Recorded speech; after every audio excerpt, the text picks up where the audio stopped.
Ingxenye yesibili yalombiko igcile kakhulu ebufakazini lobuthinta iTransnet neDenel. Nakemukele umbiko wekucala Mengameli Ramaphosa wathi utawuthatha tinyathelo ngalombiko nasekathole tonke tingcenye totindzathu talombiko. Ingxenye yesithathu kulindelwe ukuthi yethulwe ekupheleni kwale nyanga lesetulo kulomnyaka.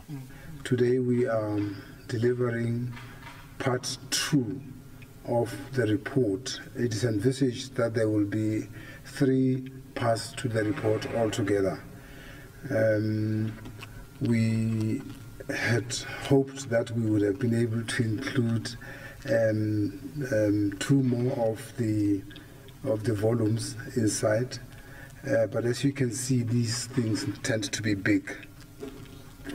So part 3 will actually be very, very, very big when it comes. On behalf of the President, Prof, we are highly appreciative of all the hard work that you've put in to get to this point, and we do realize that you do spend sleepless nights in service of the nation on such a big project that the whole country is interested in. So we really appreciate it. We hope that you feel properly rewarded when it's all done. Thank you very much.